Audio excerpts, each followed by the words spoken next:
नमस्कार, मैं हूं आशीष वर्मा।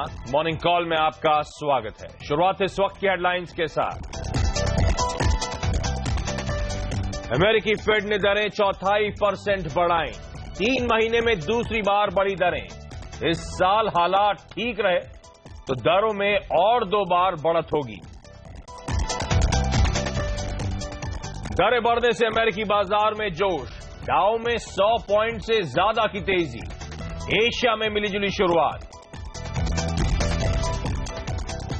जीएसटी काउंसिल की बैठक आज। टैक्स विभाग को बची खुची दिक्कतें भी आज दूर हो जाने की उम्मीद। भारतीय एयरटेल बेचेगी भारतीय इंफ्राटेल के 40 करोड़ शेयर, मगर मैनेजमेंट का कंट्रोल रहेगा बरकरार। आज दोनों शेयर रहेंगे फोकस में। ओएनजीसी और आरआईएल जैसी कंपनियों के लिए फायदे की खबर। सरकार ने कॉन्ट्रैक्टरों को दिया सीबीएम गैस की कीमत तय करने की आजादी। देश में गैस उत्पादन बढ़ावा देने के लिए बड़ा फैसला। सरकार ने नेशनल हेल्थ पॉलिसी को दी मंजूरी। 80% आबादी को मिलेगा मुफ्त इलाज। केंद्रीय कर्मचारियों का महंगाई भत्ता भी 2% बढ़ाया। और आज पेश होंगे देश के सबसे बड़े रियल एस्टेट अवार्ड। देश के बेहतरीन बिल्डर्स होंगे सम्मानित। सीएनबीसी आवास रियल एस्टेट अवार्ड्स में चुने जाएंगे सबसे शानदार प्रोजेक्ट।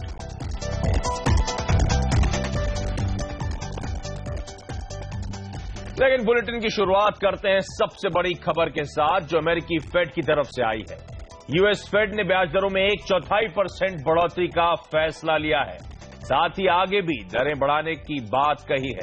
अब इस खबर का ग्लोबल, एशियाई और घरेलू मार्केट्स में किस तरह का असर पड़ेगा, इस पर डिटेल में चर्चा करने के लिए हमारे साथ एक बड़ा पैनल जुड़ता हुआ।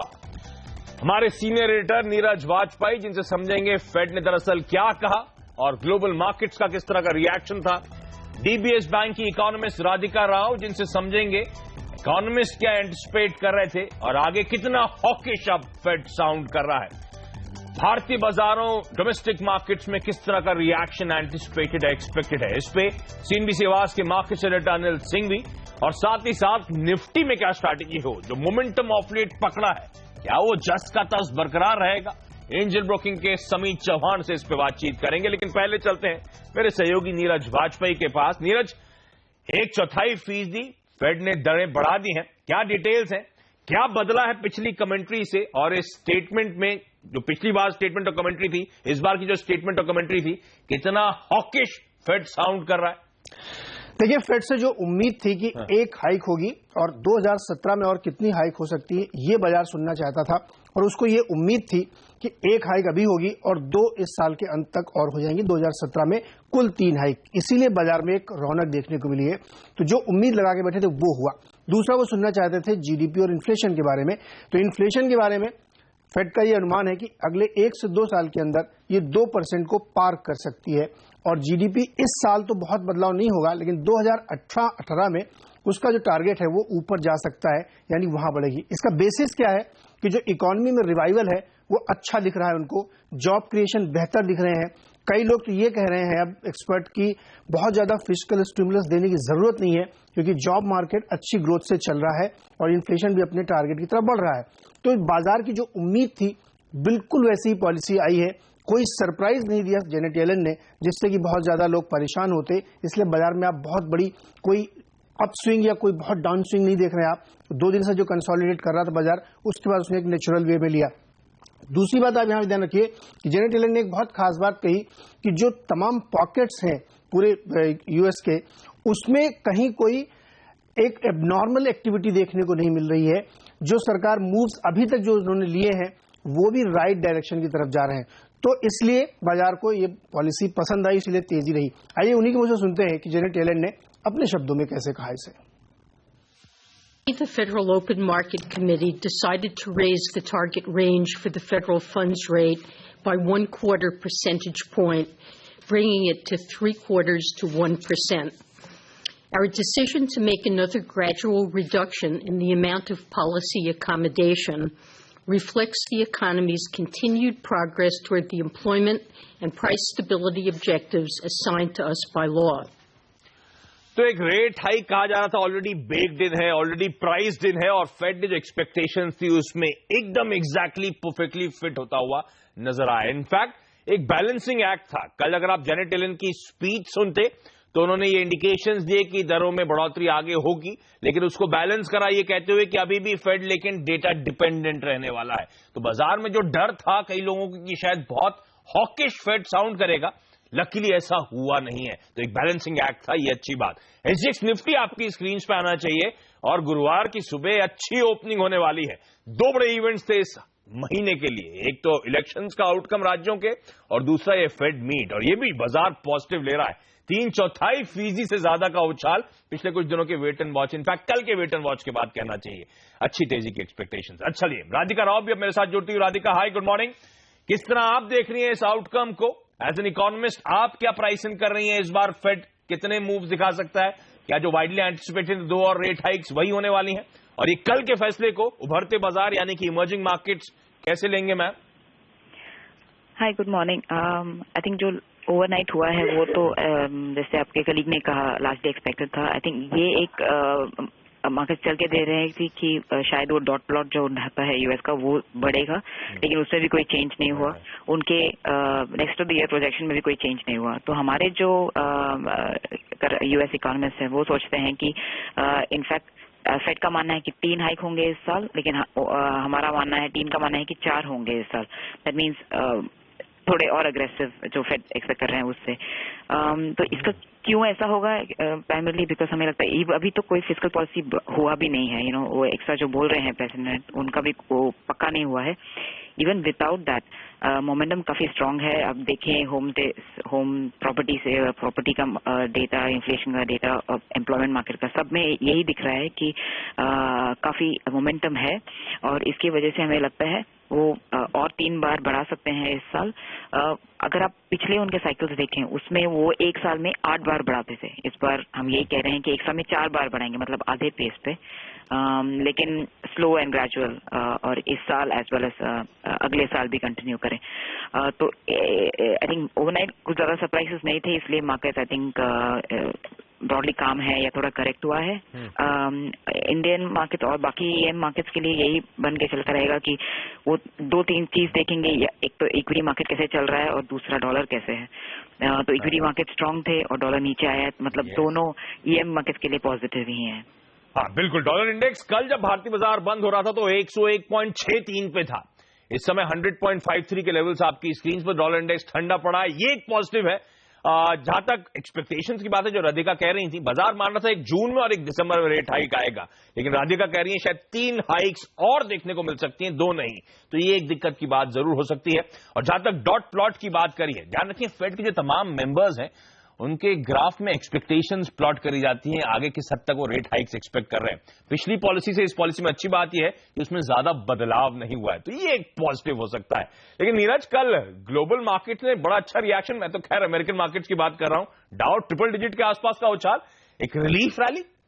जी हाँ, उसके लिए एक और पॉजिटिव था कि जो क्रूड ऑयल था उसमें भी एक नरमी देखी गई। उसकी वजह थी कि जो अमेरिका का भंडार था वो पीक आउट हो गया है, वो नीचे आया है, तो उसकी वजह से वहां पे एक जो संकेत मिल रहा है कि वो अब यहाँ पे थोड़ी सी सस्टेन बेसिस पे आपको ट्रेंड दिखा सकता है। लेकिन अमेरिकी बाजार, जैसा कि हम लोग चर्चा ही कर रहे हैं कि तेजी इस वजह से बनी कि जो एक्सपेक्टेशंस थी बिल्कुल वैसा ही है, कोई डर नहीं हुआ। जैसा राधिका आशंका जता रही कि 4 हो सकती है, फेड ने फिलहाल संकेत नहीं दिए, वो एक मजबूती थी।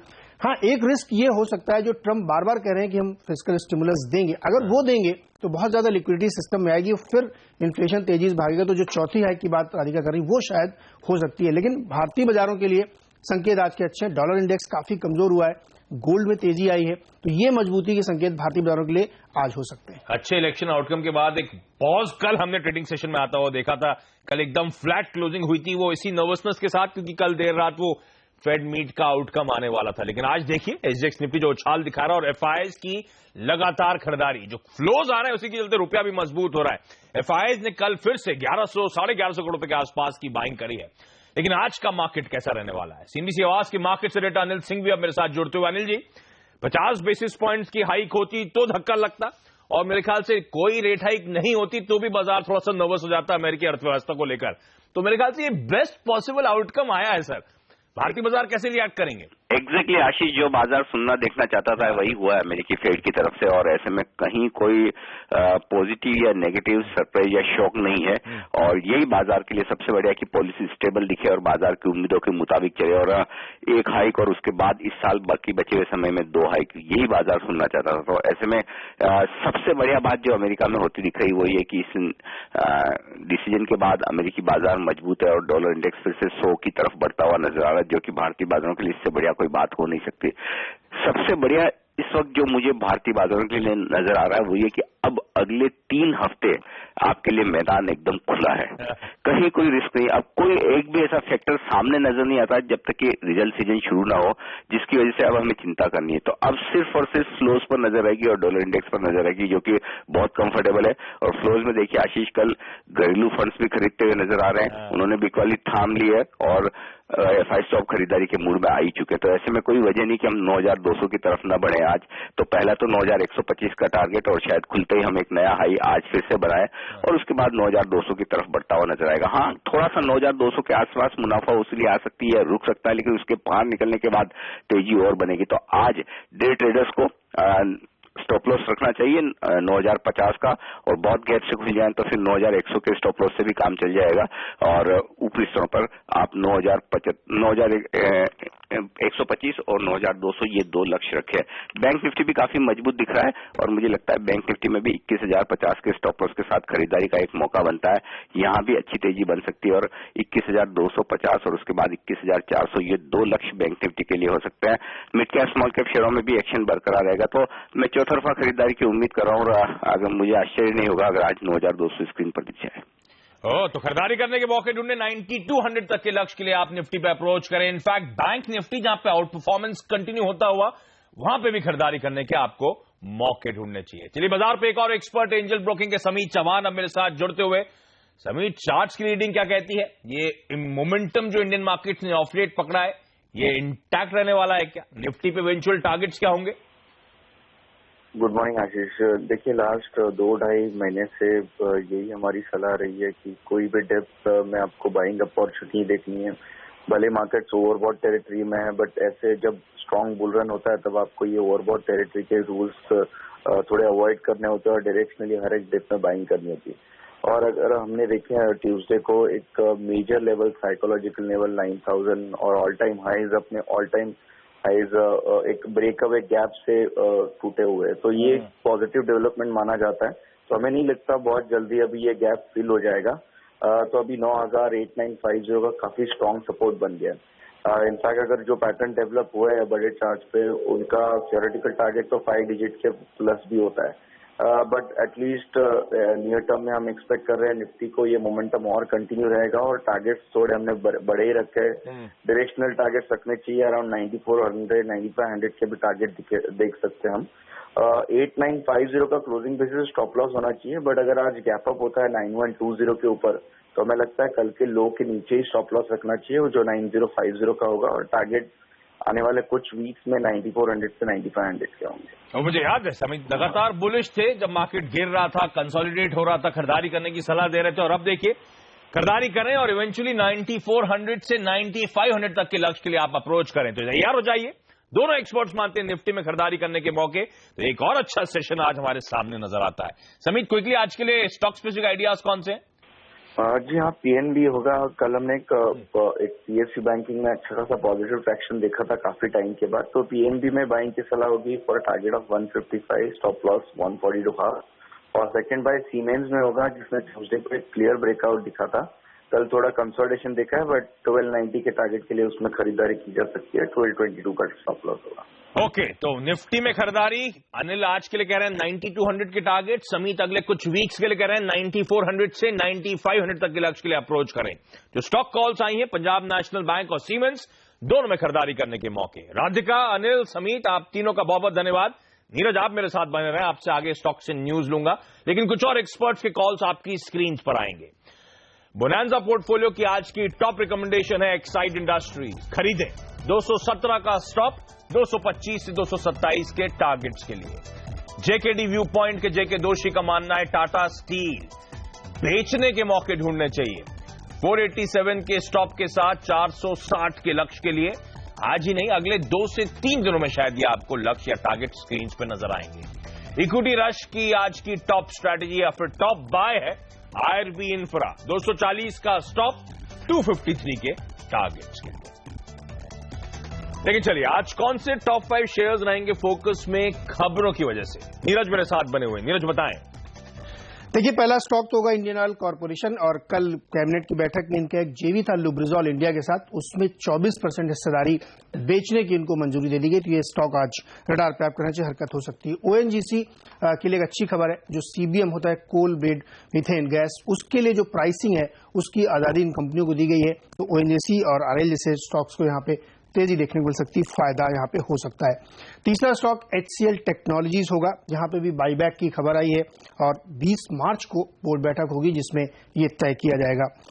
चौथा स्टॉक होगा भारती इंफ्राटेल और इस पर रडार रखिए क्योंकि भारती एयरटेल जो इसकी प्रमोटर कंपनी है वो इसमें 40 करोड़ के आसपास शेयर बेचेगी। हालांकि कंपनी ने कहा है कि वो मैनेजमेंट कंट्रोल नहीं छोड़ेंगे, लेकिन ये एक बड़ा चंक है जो बेचने जा रहे हैं। तो ये स्टॉक इवन भारती एयरटेल भी आज आपके रडार पर चाहिए, यहाँ पे अपसाइड देखने को मिल सकती है। महिंद्रा लाइफ स्पेसेस में नजर रखिए, ये स्टॉक भी एक रियल एस्टेट से जुड़ा हुआ है और इसमें राइट्स इश्यू को लेकर के एक बोर्ड बैठक होने वाली है सोमवार को, जिसपे ये चर्चा होगी कि रेशियो क्या होगा, प्राइसिंग क्या होगी। तो ये स्टॉक भी आज आपके रडार पे होना चाहिए। ओके, तो ये तमाम वो स्टॉक्स हैं, तमाम वो सेक्टर्स हैं जो खबर की वजह से आज स्क्रीन पर एक्शन दिखाएंगे। इन पे आप नजरें बनाकर रखें। जितनी खबर नीरज ने हाईलाइट करी आपकी स्क्रीन पे थम्स अप आता हो, यानी कि सब पॉजिटिव खबरें उन स्टॉक्स के लिहाज से। छोटे से ब्रेक के बाद कमोडिटी और करेंसी मार्केट्स में आज की टॉप स्ट्रैटेजी।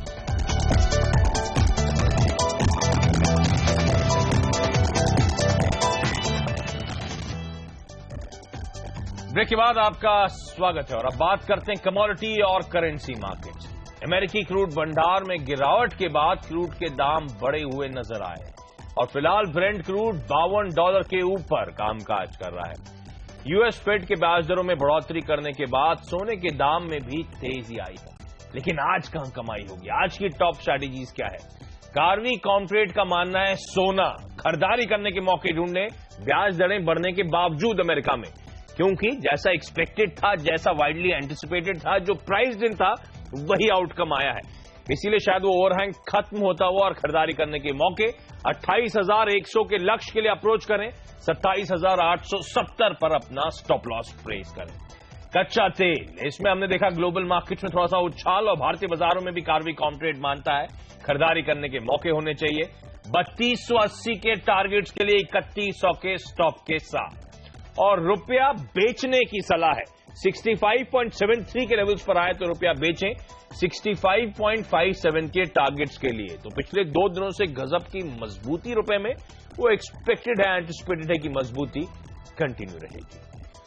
लेकिन चलिए अभी एक छोटा सा ब्रेक के बाद हमारी सहयोगी सोनम मेहता के साथ जानेंगे आज टॉप ग्लोबल ब्रोकरेजेस क्या सजेशंस दे रहे हैं, क्या राय दे रहे हैं।